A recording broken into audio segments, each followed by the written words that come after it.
चलिए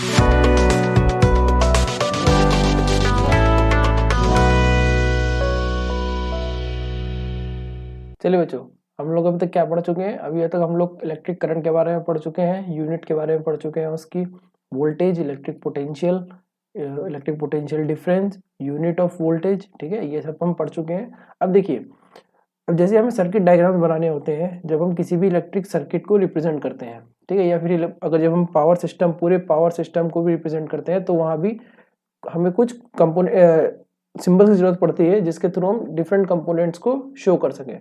तो अभी जो हम बात करेंगे मतलब आपके लेवल पे, वो सिर्फ इलेक्ट्रिक सर्किट तक बात करेंगे, ठीक है। जब आप बड़े होंगे, जब आप और आगे क्लासेस में जाएंगे तो आप देखेंगे कि पूरे पावर सिस्टम को सिंबल्स के थ्रू रिप्रेजेंट किया जा सकता है।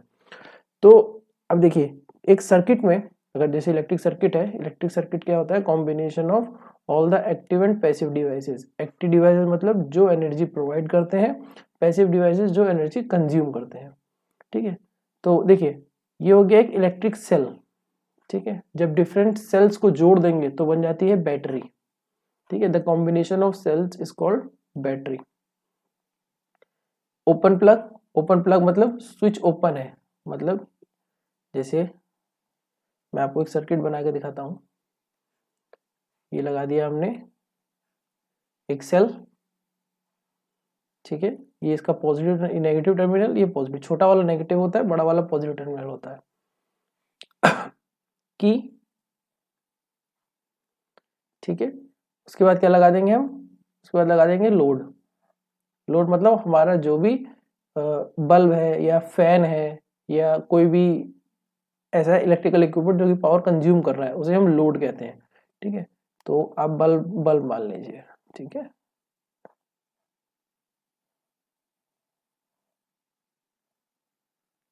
चलिए, ये एम मीटर वोल्ट मीटर की बात बाद में करेंगे, पहले सिर्फ इतना देखिए, ठीक है। ये नॉर्मल सा सिंपल इलेक्ट्रिक सर्किट हो गया। अच्छा देखिए, अभी ये की क्लोज है। की क्लोज माने स्विच अभी ऑफ है। जैसे ही हम की बंद करेंगे तो इसको कैसे रिप्रेजेंट करेंगे? यहाँ पे डॉट बना लेंगे, ऐसे रिप्रेजेंट करेंगे, है ना। तो देखिए, जैसे इस की हम क्लोज करेंगे तो क्या होगा? बल्ब जो है वो ग्लो करने लग जाएगा। क्यों? क्योंकि सर्किट कंप्लीट हो जाएगा, ठीक है। इसे कहते हैं लोड। ऐसा कोई भी इलेक्ट्रिकल इक्विपमेंट जो कि इलेक्ट्रिक पावर कंज्यूम करता हो, ठीक है, या ऐसा कोई भी इक्विपमेंट जो इलेक्ट्रिक पावर कंज्यूम करता हो, वो लोड होता है। जैसे कि हीटर हो गया, बल्ब हो गया, फैन हो गया, ये सब, ठीक है। और देखिए, ये क्या है? ये है वायर जॉइंट। जैसे मान लीजिए आपने एक रेजिस्टेंस लगाया, दो रेजिस्टेंस, ठीक है, यहाँ पे एक बैटरी लगा दी, ये है R1, ये है R2। अब मान लीजिए आपको यहाँ पे एक रेजिस्टेंस लगाना है, तो आप यहाँ पे इसको ऐसे शो करेंगे। ये क्या होता है? वायर जॉइंट, ठीक है। लेकिन आपको मान लीजिए आपको ये रेजिस्टेंस यहाँ पे अटैच नहीं करना है, आपका यहाँ से एक रेजिस्टेंस आ रहा है और इन दोनों को आपस में अटैच करना है, पर इससे अटैच नहीं करना है। तो हम क्या करेंगे? ये जो आपका R1 और R2 था, इसको क्या करेंगे?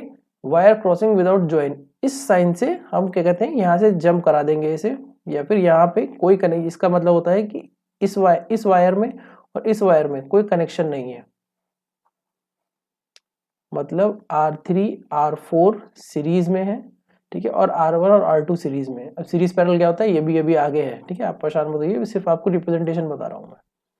देखिए, ये बल्ब को कैसे रिप्रेजेंट करते हैं, या तो इस तरीके से, या जो उसका बल्ब का जो फोटो है, फोटो तो आप नहीं बनाएंगे, इसी तरह से रिप्रेजेंट करते हैं। रेजिस्टेंस को रिप्रेजेंट करते हैं ऐसे, इस सिंबल से। Variable resistant and rheostat. देखिए, रजिस्टर क्या होता है? एक कांस्टेंट वैल्यू होती है इसकी। ये एक डिवाइस होता है विद अ कांस्टेंट वैल्यू, ठीक है, power consuming device with a constant value. जब इस रेजिस्टेंस को हम वेरी कर सके, वेरी मतलब अलग अलग वैल्यूज हम अगर रेजिस्टेंस की कर सकें, तो उसको कहते हैं वेरिएबल रेजिस्टेंस, ठीक है। रियोस्टेट वेरिएबल रेजिस्टर को ही रियोस्टेट कहते हैं। एम मीटर और वोल्ट मीटर, देखिए ये करंट मेजरिंग डिवाइस है और ये वोल्टेज मेजरिंग डिवाइस है। इसको भी और अच्छे से पढ़ेंगे आगे, ठीक है। तो अब देखिए, अब एक इलेक्ट्रिक सर्किट देख लेते हैं, ठीक है, ये एक इलेक्ट्रिक सर्किट है जिसमें कि ये क्या है, अभी हमने पढ़ा था बल्ब, जो कि है एक लोड पावर कंज्यूमिंग डिवाइस। ये एक एमीटर, एमीटर क्या था, एमीटर आपका एक करंट मेजरिंग डिवाइस था। ठीक है, ये क्या है, की। अगर इस अभी की मैं बात करूं तो ये क्लोज्ड है। ठीक है, देखिए ये क्लोज है ना, देखिए ये क्लोज्ड है। चलिए देखिए ये क्या है,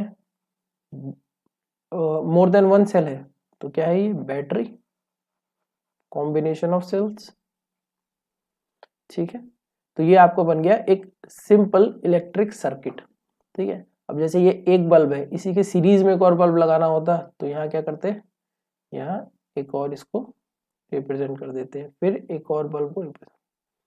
ठीक है, जैसे मान लीजिए ये बल्ब 1 है, ये बल्ब 2 है और ये बल्ब 3 है।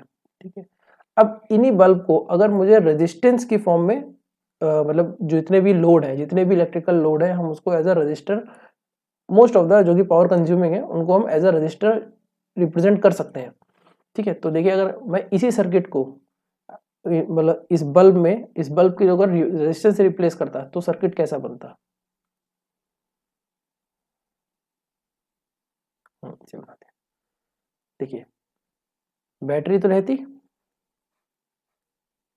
बैटरी तो ऐसी रहती, की भी ऐसी ही होती, क्लोज्ड।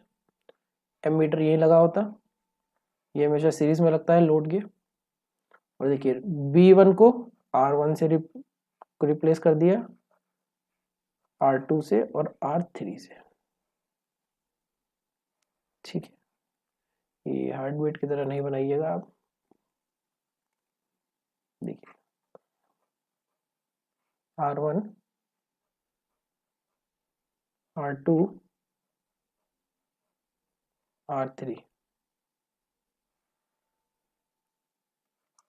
R1, R2, R3, ये है V वोल्टेज। ठीक है, ये मतलब बैटरी जिसका वोल्टेज V है, या कुछ भी हो सकता है, V volt, 10 volt, 10 volt, 5 volt, कुछ भी। और ये आपकी की है। ठीक है, तो देखिए इस बल्ब का जो रेजिस्टेंस होगा ये वो R1 है, ये बल्ब 2 का, क्योंकि देखिए जब कैलकुलेशन करेंगे हम इस सर्किट में, करंट निकालेंगे I, तो बल्ब तो नहीं ले सकते, बल्ब की रेजिस्टेंस लेना होता है। ठीक है, रेजिस्टेंस क्या होता है, ये भी आगे है। एमीटर, एमीटर का यहाँ कोई रोल नहीं होता जब सर्किट में करंट कैलकुलेशन करते हैं। हाँ, अगर अगर प्रैक्टिकल सिनेरियो में अगर हमें करंट को मेजर करना है किसी सर्किट में, तो हम उस सर्किट के लोड के सीरीज में एमीटर लगा देते हैं। वो अभी मैं आपको आगे बताऊंगा एमीटर और वोल्टेज वाले सेशन में। चलिए बच्चों, नेक्स्ट स्लाइड में हम एमीटर और वोल्टेज वोल्ट मीटर के बारे में पढ़ेंगे।